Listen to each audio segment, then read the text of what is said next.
Podcast. आज हम अपना फर्स्ट चैप्टर कंटिन्यू करेंगे क्योंकि लास्ट जो हमने वीडियोस बनाई थी उसमें पूरा नहीं हो पाया था। तो आज हम पढ़ेंगे कंप्यूटर में जनरेशन्स के बारे में। जैसे जनरेशन होती है ना, पापा होते हैं, उनके पापा होते हैं, फिर उनके पापा होते हैं, ये क्या होती है, जनरेशन्स होती हैं। तो ऐसे कंप्यूटर भी जनरेशन के हिसाब से काम करता है, धीरे धीरे उसमें बदलाव आया है। तो हम पहले पढ़ेंगे फर्स्ट जनरेशन। तो फर्स्ट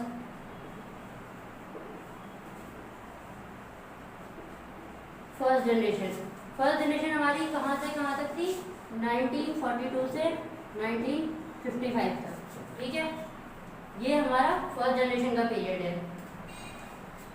अब हम रीडिंग करेंगे। The computer of this generation use electronic valves and array of vacuum tubes as the basic component for memory and circuit for central processing unit. This vacuum tubes were Ferrier glasses device like electric bulb that could control and amplify electronic signals। तो जो पहले के computer होते थे उसमें क्या लगे होते थे, वैक्यूम ट्यूब्स लगे होते थे जो सेंट्रल प्रोसेसिंग के, जो हमारे सीपीयू की तरह काम करते थे। तो वो किस तरह के दिखते थे, एक बल्ब की तरह दिखते थे वो। जैसे आप नॉर्मल बल्ब देखते हो ना, इस पिक्चर में भी दिखा रखा है आपको। जिनके पास बुक होगी वो बुक में देख लीजिएगा, जिनके पास नहीं है वो यहाँ पे पिक्चर देख लीजिए कि कैसे बल्ब होते थे।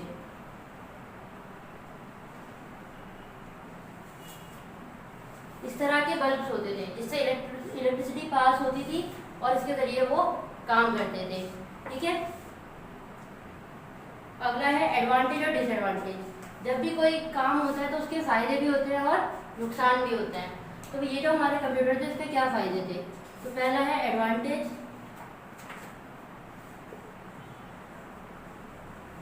और डिसएडवांटेज, मतलब फायदे और नुकसान।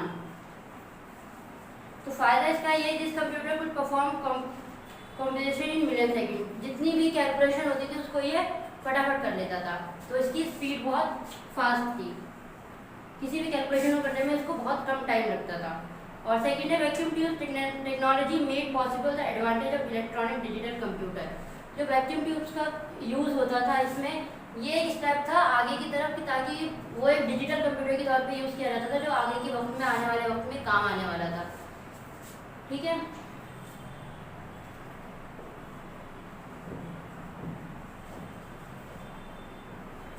डिजिटल कंप्यूटर्स के तौर पे आगे के आने वाले वक्त में काम आने वाला था। तो ये दो फायदे हैं इसके। अब इसके नुकसान क्या क्या थे। नुकसान है इसका टू बल्क इन साइज, मतलब साइज में बहुत बड़े होते थे ये। जैसे आजकल के कंप्यूटर होते हैं ना छोटे छोटे, आप अपने रूम में कहीं पे रख सकते हो।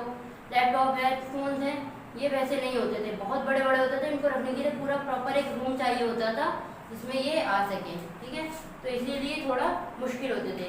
Air condition required to control the temperature, और क्योंकि ये बल्ब के से काम करते थे, जैसे बल्ब बहुत सारे बल्ब अगर एक साथ जल जाए तो गर्मी लगने लग जाती है। तो उसी तरीके जो वैक्यूम ट्यूब्स में काम करते थे उसकी वजह से क्या होता था, टेम्परेचर बहुत हाई हो जाता था। जिसे कंट्रोल करने के लिए क्या यूज़ करते थे, वो AC, जो हमारा एयर कंडीशनर होता है वो यूज़ किया जाता था उस टाइम पे। टेम्परेचर की भी प्रॉब्लम थी इसमें। अगला है कौन टू प्रिवेंट हार्डवेयर फेलियर, और जो उसके हार्डवेयर होते थे, जो उसके पार्ट्स होते थे, उनका खराब होने का बहुत ज़्यादा चांसेस रहता था, बहुत जल्दी खराब हो जाते थे। सेकेंड है आपका communicate production was difficult and costly. इसको खरीदना या बनाना बहुत ही महंगा पड़ता था उस टाइम पे। कॉस्टली था क्योंकि बहुत बड़ा होता था, छोटा मोटा तो था नहीं कि कोई भी बना ले या कोई खरीद ले, इसीलिए उस टाइम बहुत महंगा पड़ता था ये। Slow input and output operation, जो इसका काम तो ये फटाफट कर लेता था लेकिन इनपुट देने में और आउटपुट लेने में बहुत टाइम लगाता था। अगर आपको कुछ एग्जांपल के तौर पे आप ले लो, आपको प्लस करना है 2 + 2, तो ये इनपुट जो आप उसको दोगे, जैसे हम अपने नॉर्मल कंप्यूटर में कीबोर्ड में टाइप करते हैं ना, तो वैसे ही ये इनपुट देते थे लेकिन उसमें टाइम लगता था। अब 2 + 2 ये हमें बताता देगा 4, लेकिन वो आउटपुट हमारे पास आने तक टाइम लगता था। तो ये था इसका। ठीक है, तो अभी हमने अपनी फर्स्ट जनरेशन पढ़ी, अब हम पढ़ेंगे सेकंड जनरेशन कि दूसरी जनरेशन में क्या क्या चेंजेस आए, कब से वो स्टार्ट थी। तो जो दूसरी जनरेशन जो हमारी स्टार्ट हुई थी वो स्टार्ट हुई थी 1955 से 1964। ये है हमारी सेकंड जनरेशन। ये आपको याद रखना है कि फर्स्ट जनरेशन कहाँ से कहाँ तक थी और सेकंड जनरेशन का पीरियड क्या है। अब हम इसके बारे में पढ़ते हैं। The second generation computer use semiconductor transistor instead of vacuum tube. जो सेकंड जनरेशन के कंप्यूटर थे उसमें वैक्यूम ट्यूब यूज नहीं किया जाता था, ट्रांजिस्टर यूज किया जाता था, छोटे छोटे ऐसे छोटी चिप टाइप के छोटे छोटे होते थे।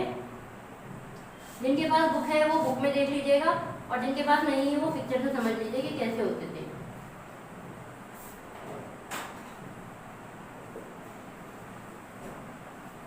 इस टाइप के दिखते थे ट्रांजिस्टर, जो छोटे छोटे कंप्यूटर में लगे होते थे। The transistor were cheaper, consume less power, more compact in size, more reliable and faster than the vacuum tube used in first generation. जो फर्स्ट जनरेशन में वैक्यूम ट्यूब यूज किया जाते थे उनसे ये फास्ट काम करते थे, ठीक है, साइज में भी कम थे और आसानी से इस्तेमाल कर लेते थे। अब हम इनके पढ़ेंगे एडवांटेज और डिसएडवांटेज। जैसे हमने अपने फर्स्ट जनरेशन कंप्यूटर में पढ़ा था कि उनके एडवांटेज और डिसएडवांटेज क्या क्या थे, वैसे ही इसके भी एडवांटेज और डिसएडवांटेज पढ़ेंगे हम। ये है एडवांटेज और ये है डिसएडवांटेज। तो एडवांटेज क्या था सेकंड जनरेशन के जो कंप्यूटर थे? Smaller in size compare to first generation computer. Advantage ये है कि जो पहले वाले जो फर्स्ट जनरेशन के कंप्यूटर था उससे थोड़े छोटे थे ये, ठीक है, वो बहुत बड़े बड़े थे, ये उससे थोड़े छोटे थे। लेस हीट जनरेट, हीट तो ये भी जनरेट मतलब गर्म तो ये भी हो जाते थे, लेकिन जो फर्स्ट जनरेशन कंप्यूटर था उससे कम गर्म होते थे। तो ये है कि कम गर्म होते थे, लेकिन इनको भी कंट्रोल करने के लिए सॉरी इसको भी कंट्रोल करने के लिए आपको एसी की जरूरत पड़ती थी। उनसे कम गर्म होते थे लेकिन होते थे। थर्ड पॉइंट है आपका less point two hardware failure. इनका भी हार्डवेयर फेलियर हो, जैसे उनके जो पार्ट्स होते थे, हार्डवेयर जो होते थे इन कंप्यूटर्स के, वो फर्स्ट जनरेशन की तरह ही कम होते थे लेकिन खराब होते थे। पहले वाले ज़्यादा होते थे जो फर्स्ट जनरेशन में थे, लेकिन सेकंड जनरेशन में क्या था कि कम खराब होते थे, ठीक है। और इनको यूज़ करने के लिए भी आपको बड़े बड़े रूम्स की ज़रूरत होती थी। कहीं पे आप छोटा था, ये छोटे तौर पे नहीं आते थे, बड़े बड़े आते थे, प्रॉपर रूम चाहिए होता था इनको चलाने के लिए। ये तो हो गए आपके एडवांटेज। अब आपके डिसएडवांटेज क्या है?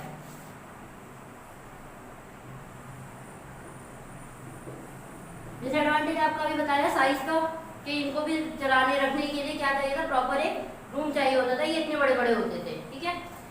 अगला है air condition required to control the temperature. Air condition AC आपको चाहिए होता था इनके टेम्परेचर को कंट्रोल करने के लिए। हार्डवेयर फेलियर, हार्डवेयर फेलियर में ये कि कम होता था लेकिन होता था। पहले वाले जनरेशन के कंप्यूटर में ज़्यादा हार्डवेयर फेलियर था, लेकिन सेकंड जनरेशन में थोड़ा कम था। थर्ड पॉइंट है आपका commercial production was difficult and costly. इन्हें खरीदना या बनाना ये कॉस्टली पड़ता था, बहुत महंगा पड़ता था, क्योंकि आपको प्रॉपर एक रूम चाहिए, इसका पूरा स्ट्रक्चर बनाने के लिए पूरा एक बना कंप्यूटर आपको। Slow input and output operation, इसका भी वजह है कि इनपुट लेने में और आउटपुट देने में ये टाइम लगाता था, कर तो लेता था लेकिन इसमें भी वक्त लगता था, ठीक है। तो अब हम अपना पढ़ेंगे थर्ड जनरेशन। थर्ड जनरेशन, अब ये याद रखिएगा कि फर्स्ट जनरेशन में वैक्यूम ट्यूब यूज़ किए जाते थे, सेकंड जनरेशन में ट्रांजिस्टर यूज़ किए जाते थे। अब हम पढ़ेंगे थर्ड जनरेशन जो है हमारी। फर्स्ट जनरेशन हमारी कहाँ से कहाँ तक थी, सेकंड जनरेशन का क्या टाइम पीरियड था उनके कंप्यूटर्स में, और फर्स्ट जनरेशन के कंप्यूटर में और सेकंड जनरेशन कंप्यूटर में क्या क्या फर्क थे। अब हम पढ़ेंगे थर्ड जनरेशन। थर्ड जनरेशन का है टाइम पीरियड 1964 से 1975। ये है हमारी थर्ड जनरेशन, ठीक है। तो इसका है the third generation computer use integrated circuit और IC chips. The new microelectronic technology was called integrated circuit. The IC was invented by Jack किबली इन 1958। तो पहले जनरेशन में क्या यूज होता था, वैक्यूम ट्यूब, सेकंड में ट्रांजिस्टर, और थर्ड जनरेशन में क्या यूज होने लगा, इलेक्ट्रॉनिक सर्किट। जो अभी के टाइम पे आप आपके जो सीपीयू के अंदर जो मदरबोर्ड होता है ना, उसमें छोटे छोटे काले काले से चिप्स लगे होते हैं, छोटी छोटी सी, उसको कहते हैं इलेक्ट्रॉनिक चिप्स। तो वो सिर्फ एक चिप नहीं होती, उसके अंदर छोटे छोटे से ऐसे पतले पतले से वायर जा रहे होते हैं, जिसमें से हमारा मतलब ये समझो कि उससे जो इलेक्ट्रिसिटी पास होती है उससे पता चलता है कि सीपीयू को कि क्या करना है क्या नहीं करना है। हाँ, ठीक है। अब है इनके एडवांटेज और डिसएडवांटेज। एडवांटेज और डिसएडवांटेज सब में है, तो आपको ये याद रखना है कि कौन सा किसका है, कंफ्यूज मत होना।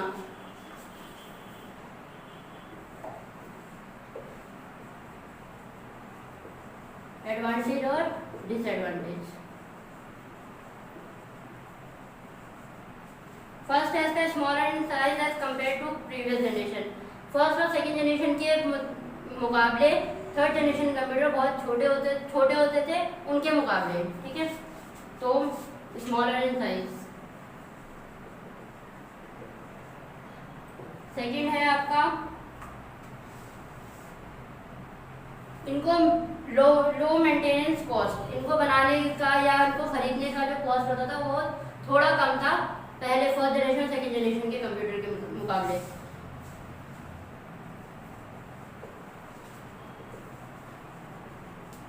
ये सिर्फ आपको समझाने के लिए, इसे कॉपी में मत करना। अब है डिसएडवांटेज। कमर्शियल प्रोडक्शन बहुत ईजियर एंड चीपर, इसको कोई भी आराम से खरीद सकता था, अपने पास आप रख सकते हैं जो थर्ड जनरेशन के कंप्यूटर थे। डिसएडवांटेज है इसके कि air condition required in many cases, बहुत सारे जगहों पे इसमें भी एयर कंडीशन ज़रूरी होता था ताकि उसके टेम्परेचर को आप कंट्रोल कर सकें।